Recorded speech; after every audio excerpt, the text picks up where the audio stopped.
El momento favorito es el principio del fin. Arranca el último tramo de Cómo la ves. Un cara a cara sin apuro para llegar a lo importante. 11:13 y hecha la presentación del segmento, ya está con nosotros Claudio Lozano. ¿Qué haces, Claudio? ¿Cómo te va? ¿Cómo les va? Acá estamos, gracias. Bien, la verdad que un alivio que llegue Claudio Lozano, porque tuvimos un par de miradas para otro lado en la mañana de hoy. Venimos a compensar. Bueno, tómalo así, sí. Vamos a profundizar en otra dirección. Claudio, por supuesto, que es crítico del gobierno nacional. Pero no dice cosas que habitualmente estén sobre la mesa. Tiene una mirada distinta, una mirada desafiante incluso para los que están en la misma vereda que él. ¿Cómo la estás viendo hasta acá, Claudio? Y gracias por venir. Bueno, la veo complicada, ¿no? En términos de lo que está viviendo buena parte de la sociedad. Hay un proyecto en curso cuyas características son la consolidación de un formato autoritario y represivo en materia estatal, como modo de garantizar un proceso de demolición de las condiciones de vida de la mayor parte de la población, que se ha expresado en la caída brutal de los ingresos de la gran mayoría. Al mismo tiempo, esto produjo un derrumbe brutal de la actividad, por caída del mercado interno, y consecuentemente está empezando a mostrar el deterioro importante en el empleo. A esto se agrega una estrategia de saqueo sobre nuestros recursos naturales, que está planteada con claridad en lo que se está discutiendo del régimen de incentivos en la ley base. Y en concreto, además, esta particularidad del componente anarco-liberal, anarco-neoliberal o anarco-capitalista que tiene este gobierno, tiene claramente una estrategia de disolución nacional como norte, ¿no? Hay una estrategia que implica la dificultad de ver una Argentina en el futuro con un rumbo de esta naturaleza. Hay más esto aparece con claridad en el objetivo que desde nuestro punto de vista no se ha eliminado, que es la idea de la dolarización como punto de no retorno, ¿no? Respecto a las transformaciones que están impulsando. Y al mismo tiempo la consolidación de una suerte de paraísos extractivos que en realidad fragmentan al extremo de la Argentina, ¿no? El litio en el norte, la soja en el centro, los hidrocarburos en el sur, la megaminería en la cordillera de los Andes.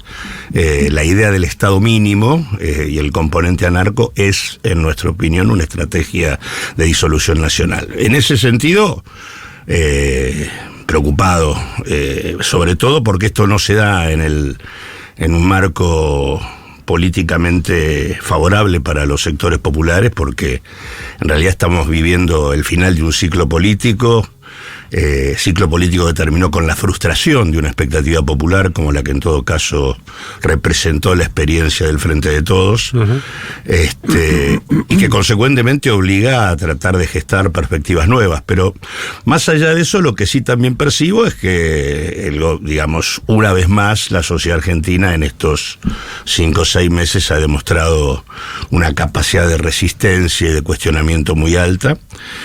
Creo que esto está en la base del fracaso estrepitoso de lo que era el proyecto de consolidación de Milei, que era el Pacto de Mayo, y que además, está inundado de problemas de gestión cada vez más brutales, como son, para poner en concreto, la brutalidad del tema de los alimentos, o la absoluta estupidez de los cortes de gas en los que en todo caso nos encontramos, ¿no? Por poner solamente algunos de los problemas brutales de gestión que el gobierno manifiesta y que los hacen estar incluso ya en una situación de deterioro hasta con sus propios defensores, ¿no? Hoy es fácil percibir algunos cuestionamientos de expresiones mediáticas que venían sosteniéndolos hasta hace muy poquito, ¿no? Ahora, más estrictamente como economista, ¿cómo ves el caminito para que en algún momento esto entre en crisis? El programa de Milei, porque de acuerdo a lo que dice el presidente, el ministro de Economía.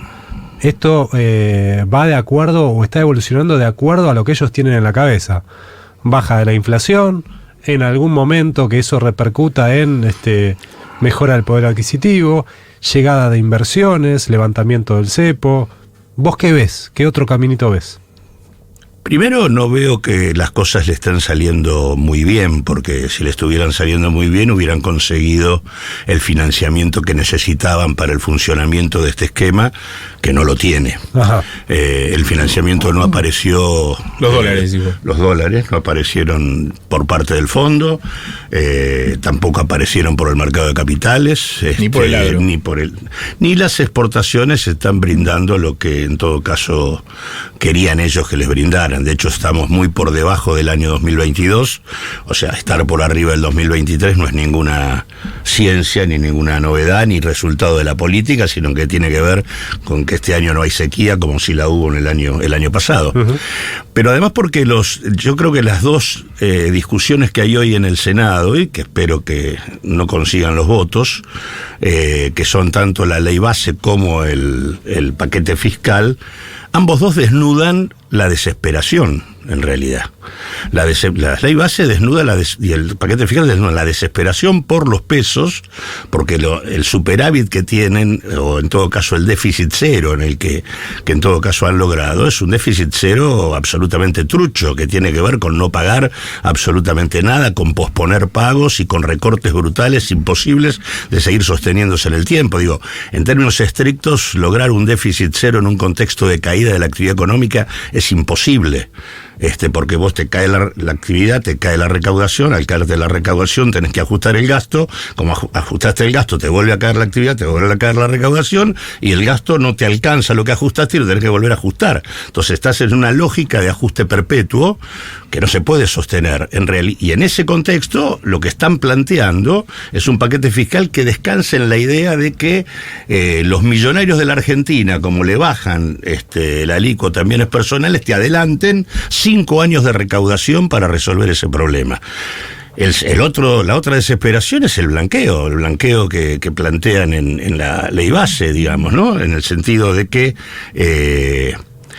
es un blanqueo abierto a los ilícitos de todo tipo, es un blanqueo que no pregunta absolutamente nada, es un blanqueo que es el perdón final de la lógica de Caputo, de endeudamiento, acumulación financiera, fuga de 86.000 palos, y ahora te blanqueo para que puedas retornar, o sea... ¿Cuál es la diferencia con otros blanqueos para que plantees todo esto? Y que es absolutamente laxo, no hay ningún límite de nada, o sea, si vos traes, si traes hasta $100.000, no tenés ningún costo, no tenés que explicar absolutamente nada, y si traes más y lo colocás en el sistema, tampoco tenés que pagar absolutamente nada, ni tenés que explicar absolutamente nada. O sea que en ese sentido es aún más laxo que el que había practicado Macri. Pero mi pregunta es, ¿vos qué evolución te imaginas? Como que esto es no va a ser, por supuesto, una recuperación en B, como dice el presidente, puede ser una L y que nos quedemos acá abajo, o pasa algo, en algún momento hay como un mini estallido, una crisis. Mira, yo te diría que primero... A eso iba, vos tenés un proceso de creciente endeudamiento, tenés prácticamente una acumulación de $43.000 millones de nueva deuda pública en el curso de estos meses. Eso se da en el marco de este déficit cero que te digo es insostenible en esta lógica, y por otro lado un proceso de retraso cambiario.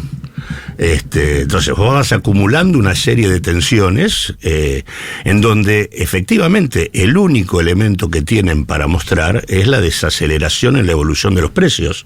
Ahora, esa desaceleración en la evolución de los precios es en el marco de la incorporación de un nuevo problema, que es la caída brutal de la actividad económica, digamos. En este sentido no hay ningún descubrimiento en esto. El tema de que los precios se desaceleren cuando vos no tenés actividad ya lo demostró la pandemia. Tuviste 36% de inflación anual en ese contexto. Vos así es fácil bajarla, digamos. Y así es fácil. Sí, por eso, o sea, en este sentido vas con un nuevo problema. El Banco Central dio los números de cierre de las cuentas sueldo, 275.000 cuentas sueldo menos en el curso de hasta marzo, con lo cual, bueno, efectivamente estás mostrando la caída incluso del propio empleo formal. Así que me parece que en ese sentido acumulan tensiones de todo tipo. Si me preguntás si va a haber un estallido cambiario, no lo digamos. De hecho, hubo una corrección cambiaria en la práctica hace 2 semanas, y de hecho yo creo que van a terminar modificándoles lo que ellos denominan el blend, que es la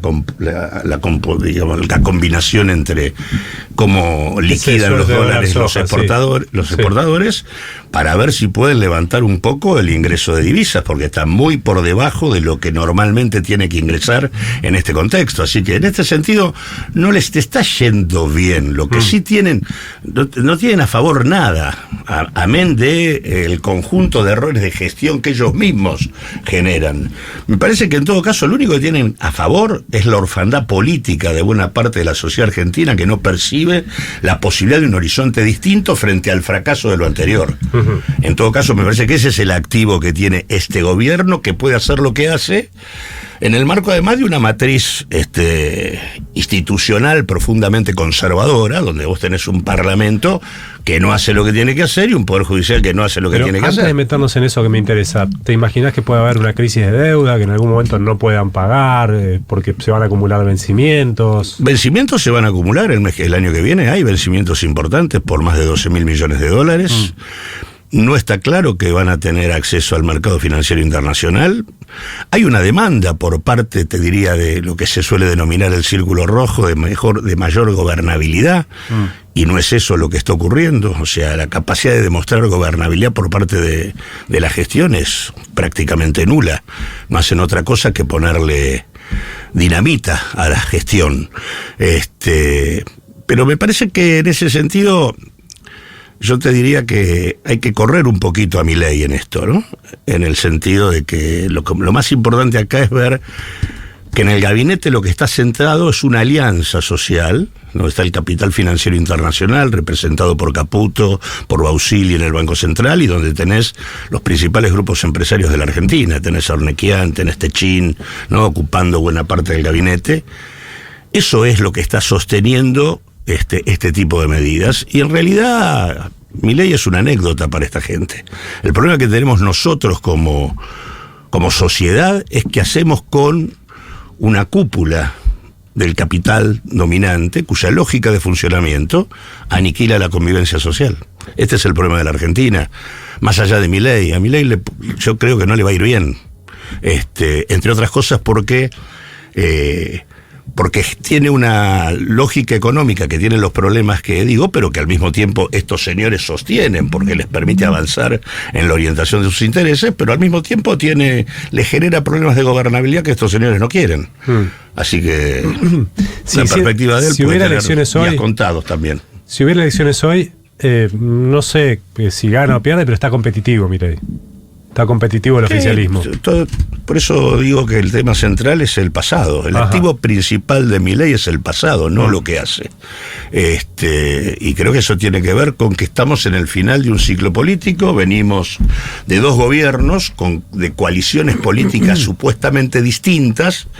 Primero Macri, luego el Frente de Todos, en ambos dos fracasan de manera contundente en mejorar las condiciones de vida de la población. Hay una continuidad del deterioro en materia de salarios, de jubilaciones, de políticas sociales y demás.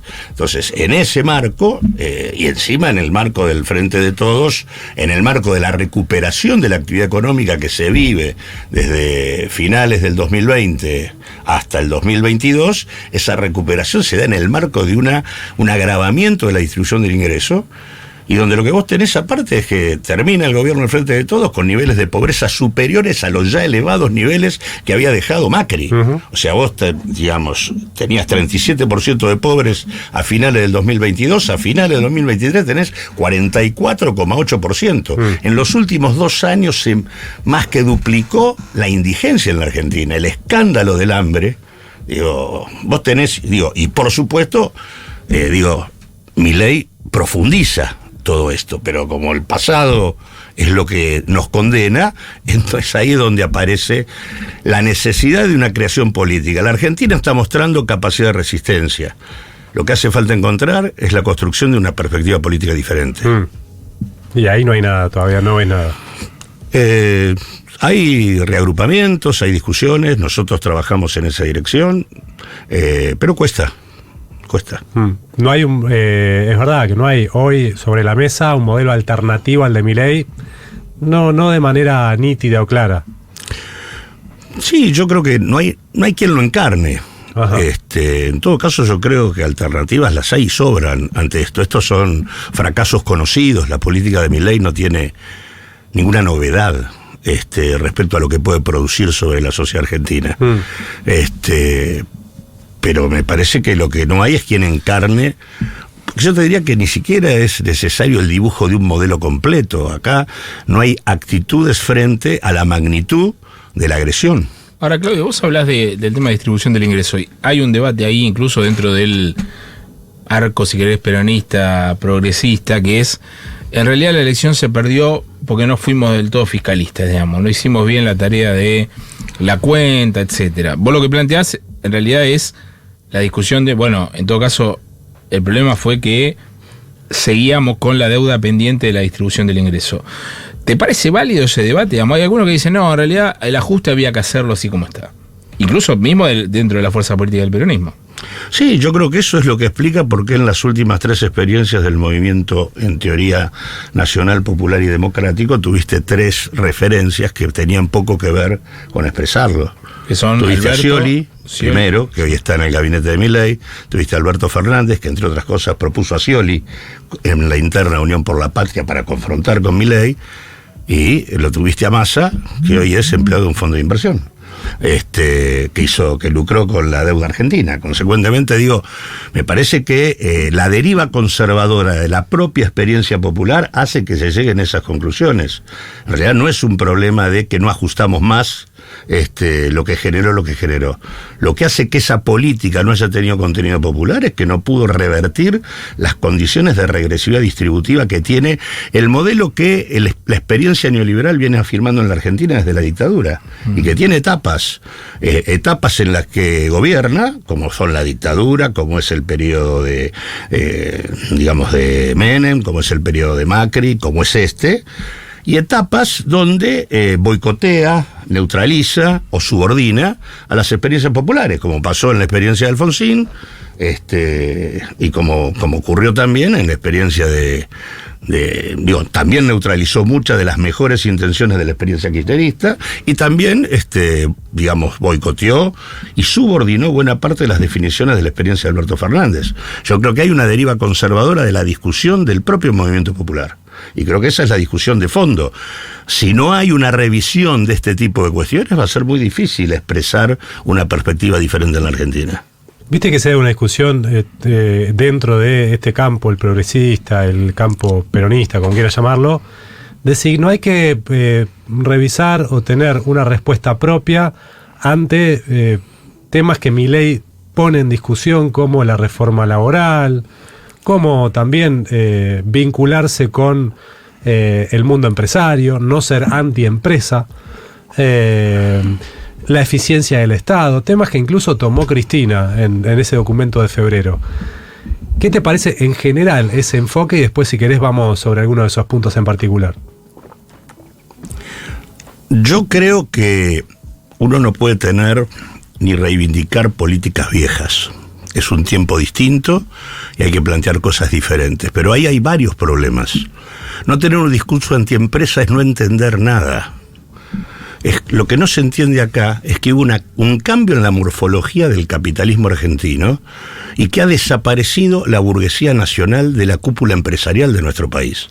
Entonces, cuando uno cree que puede articular con esa burguesía... Eso es lo que dice Madanes. Madanes dice, de FATE, dice, hay una desnacionalización de la... Bueno, si vos te... Está bien, pero mientras tanto tenés a un Culfas que te dice el peronismo no puede tener un discurso antiempresa. Bueno, por eso creo que Culfas es expresión de una derrota, de una visión que creyó encontrar en los capitales dominantes un socio, cuando en realidad el tema de fondo acá es cómo nosotros tenemos poder comunitario, poder político, para establecer regulaciones e intervenciones que permitan disciplinar una lógica de comportamiento que tienen los principales capitales, cuya característica es muy simple: endeudan, valorizan, fugan, no invierten y resisten cualquier estrategia de tributación, amén de tener una capacidad absoluta para remarcar precios. Eso implica un tipo de... Vos tenés que meterte con esos problemas, porque esa lógica lo que genera es... Vía resistencia en materia de precios evitan cualquier proceso redistributivo. Vía demanda de subsidios y resistencia a la tributación, amén del endeudamiento, lo que generan es la insolvencia fiscal. El déficit fiscal tiene por detrás la captura del Estado por parte de la lógica de estos capitales. Y por otro lado, te desequilibran el balance de divisas sobre la base del proceso de endeudamiento y fuga. En realidad la Argentina, todos ubican, incluso Milei, la expectativa de salida de nuestro país en un salto exportador adicional al que ya tuvimos, que fue el boom sojero. Ahora el salto exportador es el boom de los hidrocarburos y el boom minero. Y esto le va a resolver a la Argentina la restricción externa. ¿Resolvió en la Argentina la restricción externa el boom sojero? No. ¿Por qué? Porque la lógica de acumulación no supone que las divisas quedan acá. Hay un mecanismo de funcionamiento financiero de una parte sustantiva queda afuera.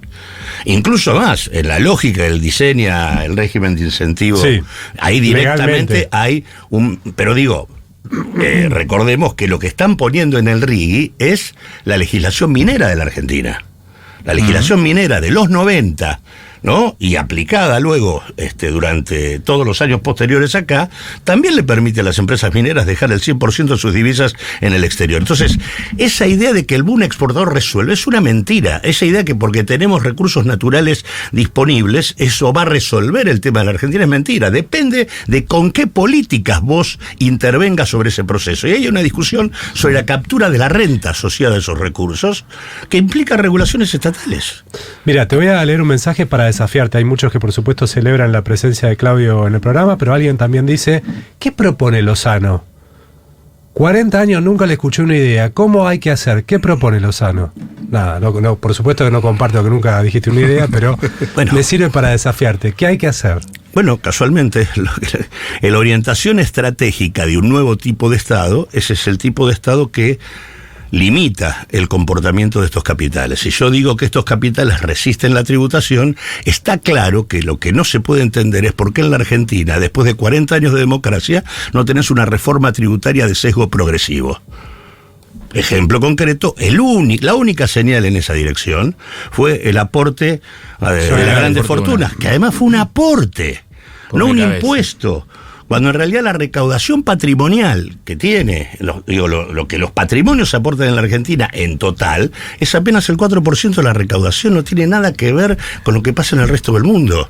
Si vos pusieras hoy un impuesto sobre las grandes fortunas y pusieras un impuesto sobre las principales empresas del país, sobre la facturación, sobre las 50 empresas más importantes, vos tendrías financiamiento, por ejemplo, no para necesitas ni el impuesto país ni nada. No necesitas ni el impuesto país. Pero podrías estar financiando un ingreso básico universal que te permita eliminar el hambre en el país hoy. ¿No se te van esas empresas si vos haces ese impuesto? ¿Dónde quieres? No sé, que no invierten en Argentina. Hoy se van, no invierten. Hoy se van. ¿Cómo no invierten? ¿La fuga qué es? ¿Qué es la fuga? La fuga es que se llevan la guita. Bueno, por eso. Entonces, ¿dónde está la inversión? Pero generan puestos de trabajo, ponele. No, pero, a ver, digo... Techín, vos mencionaste a Techín. Sí. Techín, bueno... Techín no puede levantar los costos que tiene hundidos en sus inversiones en términos reales acá en el país. Ajá. Digamos, aparte lo que demuestra cualquier tipo de experiencia concreta es que es tal la renta que estos tipos capturan, por ejemplo, Techín en materia hidrocarburífera y sobre todo en materia de gas. Sí. Es tal la renta que, digo, si no, veamos Bolivia. Evo primero y Arce después mantuvieron un cambio brutal en las condiciones de la renta. Pero Bolivia no es un ejemplo de prosperidad en materia de hidrocarburos. O sea, hoy nos manda muy poco porque estuvieron declinando. No, está bien, pero lo que digo es que no es que se fueron. No pasó eso. digamos. En todo caso, lo que hay ahí en Bolivia es otra cosa, es qué haces con la renta. Si la renta solo sirve para recomponer la situación social y no sirve para reconstruir un modelo productivo alternativo, ese es un problema, que ese creo que es el problema que tiene Bolivia, como también es el problema que arrastró Venezuela. Pero digo, y creo que es el problema también de lo que hay que discutir acá. La renta no tiene que ver solamente con la discusión de la recomposición social, sino con un modelo productivo de reconstrucción industrial que la Argentina tiene capacidad para hacer muy por encima de otros países latinoamericanos porque tiene experiencia. Ahora, inteligencia Claudio, social. Aparte digo, ese señor se ve que no me debe haber escuchado nunca. No te escuchó, porque sí, ideas propuestas tirado tiene, a roleta. Sí. Ahora, Claudio, visto desde el punto de vista político, vos decías, bueno, estuvo Massa, estuvo Alberto Fernández, esas son todas elecciones de Cristina, en el fondo. Elecciones políticas que uno puede decir, bueno, deben tener algunos cuestionamientos. Yo creo que en algunas acertó. Alberto Fernández finalmente ganó la elección. Después, en todo caso, fue un problema de la conformación de la coalición. Lo eligió a Massa por alguna razón. Entiendo que ella entendía que era el que más chance tenía de llegar. A Guzmán en un primer momento también se lo avaló. ¿Qué pasa ahí, digamos? Ella se equivoca en las designaciones. O sea, porque hay una lógica de construcción política. Yo les puedo interrumpir esa pregunta para no desviarme del tema que estábamos hablando. Perdón. Que me interesa, para no irnos a lo político. Bueno. A mí me interesa profundizar un poco más en lo económico, porque vos decís, bueno, estas empresas multinacionales en realidad vienen a fugarse la guita, y vos decís, yo te señalé, vienen a capturar renta y llevársela. yo te señalé la frase que algunos dicen no podemos tener una política antiempresaria, y vos decías, bueno, no, casi como que no se puede no tener una política antiempresaria. No, a ver, Como que si fuera necesario tener una política las antiempresaria. empresas que dominan el funcionamiento de la Argentina son 50. Uh-huh. El conjunto de establecimientos ¿No tenés que las pymes generan el 70% de los puestos de trabajo? pero eso está bien, pero eso no tiene que ver con estar ubicadas en el centro de las actividades principales del funcionamiento económico de la Argentina. No tienen que ver con lo dominante del complejo automotriz, del complejo sojero, del sistema financiero, del oligopolio petrolero, del oligopolio de la agroindustria. Ahí no están las pymes. Ajá. O en todo caso están de manera absolutamente subordinada. Pero vos no necesitas las inversiones de las empresas grandes. No, vos tenés que tener una relación con las empresas grandes sobre la base de establecer límites muy concretos, en donde el proceso por el cual esas empresas desfinancian al Estado y le generan un balance de divisas negativo al Estado, hay que cortarlo. No pueden llevarse más de lo que traen.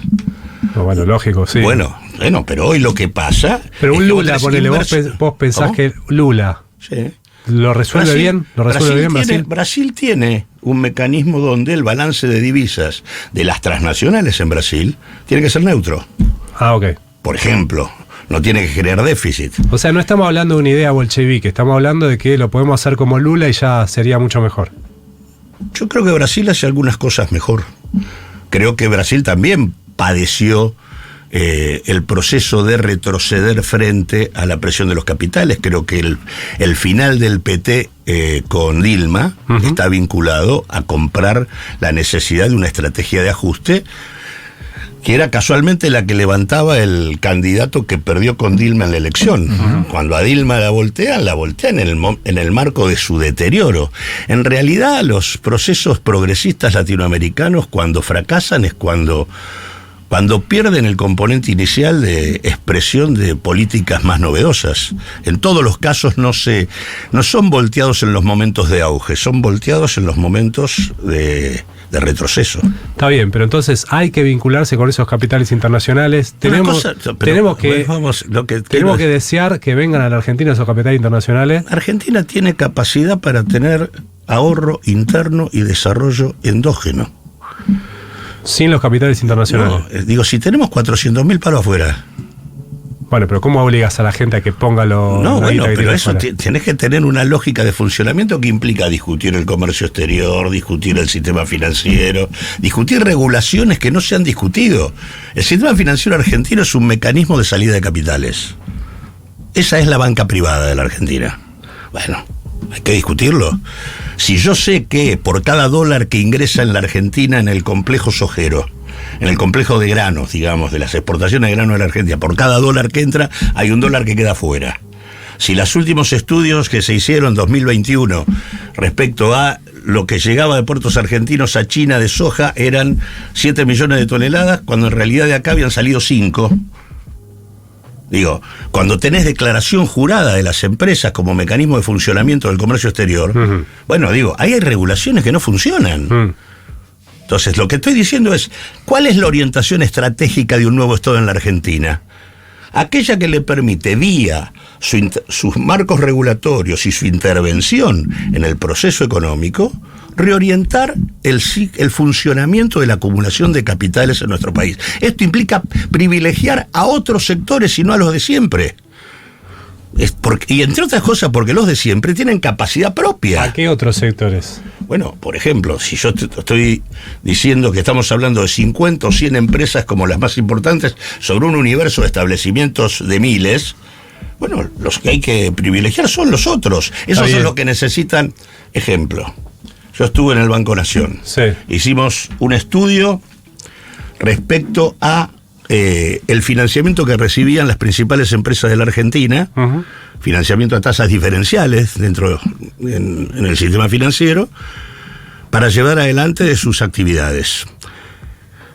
Ejemplo, Aceitera General Dehesa podría haber realizado lo mismo que realizó, comprando adentro prácticamente el 52% de lo que compró afuera. O sea, realizó importaciones que en un 52% podría haber sustituido acá. Pero por el mismo precio, por el mismo precio y la misma calidad. Todo. Con los proveedores en precio y calidad para poder hacerlo. No solo en el campo de los sectores privados. YPF, el 35% de lo que importó tenía proveedores locales para hacerlo. Está bien, ahora vos tenés que hacer... ¿Qué significaba que hubiera comprado a proveedores locales? Significaba potenciar esos proveedores, incorporación de tecnología, generación de empleo de calidad, reconstitución del tejido industrial. ¿Y qué implica no hacerlo? Desarticular de manera creciente el tejido industrial. Argentina tiene una trama productiva que la viene destruyendo hace tiempo y que tenés que recomponerla. Tenés que hacer la planta de licuefacción de gas en la provincia de Buenos Aires, ¿es? Se está viendo si Buenos Aires o Río Negro. Para poder licuar el gas que sacás de Vaca Muerta. ¿La podés hacer sin inversiones internacionales? Pareciera que no, que es una inversión muy grande y que solo hoy, de acuerdo al gobierno anterior y a la única posibilidad que cabe es que vengan capitales de afuera. Mira, yo creo que eso, primero vos tenés un montón de capitales de afuera que están explotando en Vaca Muerta.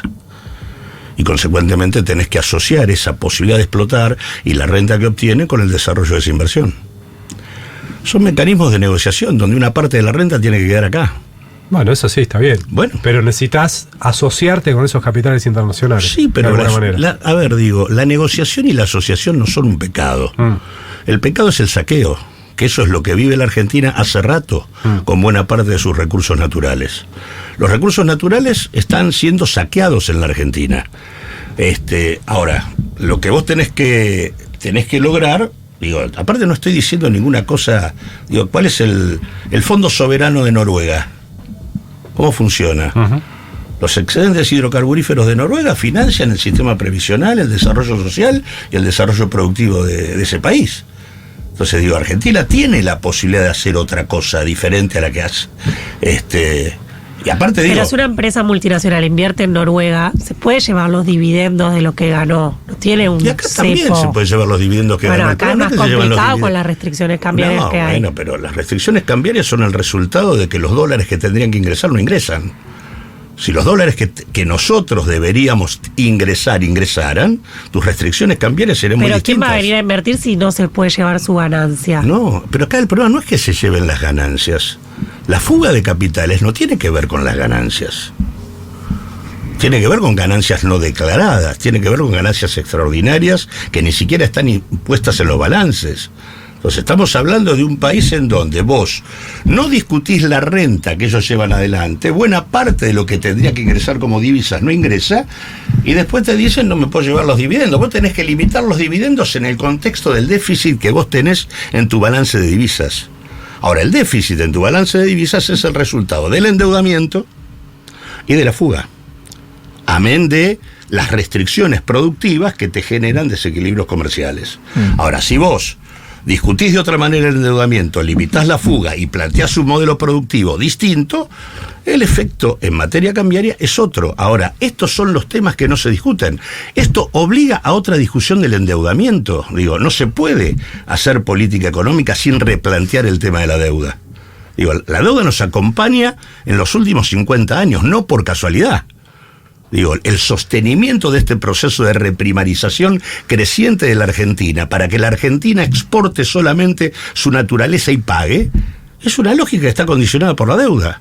Ahora, si vos no vas a plantear políticamente una discusión de esto, y sí, vas a tener problemas. Te vuelvo a la pregunta que había quedado pendiente. Hay una equivocación porque el rumbo que vos planteás parece el inverso al que plantea la mayor parte del peronismo hoy. Cristina, de hecho, elige todos candidatos que son más filocentros, si querés. Aunque dice cosas más parecidas a las que digo yo. ¿Quién? Cristina. ¿Cuándo? Dice algunas cosas parecidas. Dice algunas cosas. Pues Cristina también ubica el tema de la deuda y la fuga como el problema central de la Argentina. ¿Y por qué elige candidato? Sí, bueno, mira que preguntárselo a Cristina. No a mí. ¿Y para vos? Yo creo que Cristina cometió 3 errores. Scioli, Alberto Fernández y Massa. ¿Por qué? Yo creo que la construcción vertical no sirve. Creo que el Frente de Todos se constituyó de manera absolutamente impresentable. Acá se presentaba un papel en blanco para que todas las fuerzas firmáramos un programa inexistente. No existió una sola... No hubo ningún proceso que institucionalizara el debate. Yo fui director del Banco Nación, tuve que ver con temas importantes, por ejemplo Vicentín, y fue un desastre cómo se manejó todo eso. Yo planteé en febrero qué pasos había que dar para llevar adelante una expropiación y me dijeron que no iban a hacer absolutamente nada porque el mercado iba a resolver el problema. ¿Quién te dijo eso? Gente vinculada al Ministerio de Desarrollo Productivo. Pero después hubo una conferencia de prensa en la que Alberto dijo que iban a... Luego, o sea, Culfas no quería... No sé si Culfas. El Ministerio de Desarrollo Productivo me dijo, no me lo dijo Culfas, me lo dijeron gente que trabajaba en el ministerio, que era con la que yo podía conversar, que no iban a hacer absolutamente nada, porque el mercado iba a resolver el problema, cuando lo que el mercado iba a hacer era concentrar y extranjerizar la situación. Bien, en junio, a comienzos de junio, cuando se hace esa conferencia, a mí me llamaron 2 horas antes los periodistas, porque como el que hablaba de Vicentín era yo, para preguntarme si sabía algo de esa conferencia que se iba a hacer. No sabía absolutamente nada. Pero Alberto ahí dijo que iba a expropiar. Ni yo, sí, está bien, y lo hizo mal. Porque para expropiar tenías que haber hecho otras cosas. Tenías que haber discutido con los 1.500 productores que habían sido esquilmados por Vicentín. Tenías que haber discutido con las 93 cooperativas agropecuarias. Tendrías que haber discutido con los sindicatos de los trabajadores que estaban en la empresa para no ir solo a esa discusión. Y tendrías que haberle explicado a la comunidad cuál era la situación de Vicentín. Tuviste muchos meses para hacerlo. Tendrías que haber puesto a la UIF y a la FIP para evidenciar los delitos de Vicentín en todos los planos. ¿Y qué pasó ahí que después quedó en la nada eso? Bueno, esto tiene que ver con la existencia de sectores al interior del Frente que creían que era importante bancar a Vicentín. El gobernador de Santa Fe, Perotti, es el que llevó a Nardelli, que era en ese momento el referente principal de la conducción de Vicentina, que hablara con Alberto Fernández, y a partir de ahí se dio de baja la expropiación y se tomó el absurdo mecanismo de ir adentro de un concurso que se hacía en Reconquista, que es una especie de el living de la casa de Vicentín, porque controla institucionalmente absolutamente todo, es un grupo empresario con toda la capacidad económica, que además era un absurdo haber permitido que llevara adelante su concurso en Reconquista. La lógico hubiera sido que lo lleva o en Rosario o en la ciudad de Buenos Aires por la magnitud del grupo. Estábamos hablando de la 6ª exportadora de la Argentina, ¿no? Y de un proceso de vaciamiento. Aparte se hizo la expropiación mal, se expropió la empresa local en lugar de expropiar al grupo empresario, cuando lo que estaba pasando es que tomaba deuda la empresa local mientras colocaban la centralidad del grupo en Uruguay. Digo, se hizo todo mal, con un nivel... y vuelvo a insistir, me dijeron que no iban a hacer nada, y cuando lo hicieron a las apuradas, mal y sin discutir con nadie de los que veníamos discutiendo el tema, porque no era que no hablaron conmigo, no hablaron con el presidente del banco, y los únicos que teníamos algo que ver con el tema de Vicentín éramos nosotros. Y de acá para adelante, en lo político, ¿qué te imaginas? En esta reorganización necesaria que tiene que hacer lo que fue el Frente de Todos, Unión por la Patria. Yo creo que estamos en un proceso yo creo que estamos en el final de un ciclo político. Todos los finales implica que las mayorías que que tuvieron que ver con los ciclos políticos se van disolviendo y se construyen nuevos armados. Nosotros venimos conversando con compañeros que han transitado el campo del Frente de Todos, con compañeros referentes de distintas organizaciones sociales. ¿Con quiénes? Como compañeros de Forja, Soberanos, con distintos sectores del socialismo que están en un proceso de unidad, con compañeros de la Dignidad, obviamente con referentes de la CTA, con distintos sectores en la definición de armar un polo político y social que plantee una revisión crítica de lo actuado y una perspectiva distinta respecto a lo que hay que llevar adelante. ¿Con qué figuras políticas que puedan suscitar el entusiasmo del electorado? No sé, eso, el entusiasmo del electorado se va a ver en función de Kicillof. Cómo sea la lucha social. Kicillof es alguien que está en un lugar razonable, ubicado, tiene que resolver el problema de cómo gobernar la provincia de Buenos Aires en este contexto, ¿no? Creo que ese es el principal desafío que tiene él. Me parece que eso obliga a niveles de definición en términos de gestión de gobierno mucho más profundos que los que se vinieron teniendo hasta acá, porque obviamente en este proceso en donde en apenas 5 meses tuviste 6,5 millones de pobres más y 3,5 millones de indigentes más, si hay algún lugar que es una caldera con ese tema, es la provincia de Buenos Aires, ¿no?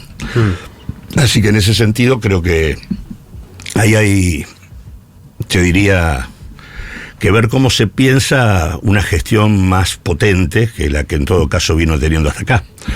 Su gestión descansó en una gestión limpia en términos de manejo de la gestión estatal, en un alto nivel de obra pública y en un acompañamiento de la inflación con paritarias que fueron razonables. Eso es lo que le permitió a él tener una gestión diferente. Bueno, hoy no tiene financiamiento para seguir sosteniendo paritarias que acompañen la situación.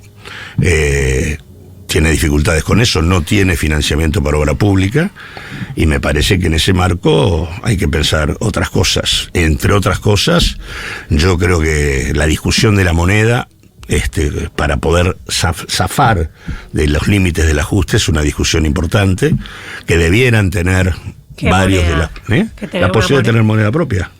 ¿Te crees que debería ser una discusión? Yo creo que tiene que ser una discusión como modo de confrontar desde las gestiones que quieren defender otras cosas con la estrategia de dolarización o de eliminación del peso que en todo caso lleva adelante el gobierno. ¿Pero una moneda provincial? Bueno, puede ser provincial o puede ser en acuerdo con otras provincias. Un patacón. Sí, puede ser que lo puedes. Digo, el patacón funcionó muy bien como límite a las condiciones de deterioro que planteaba la convertibilidad. ¿Y lo hablaste con alguien de la provincia de Buenos Aires?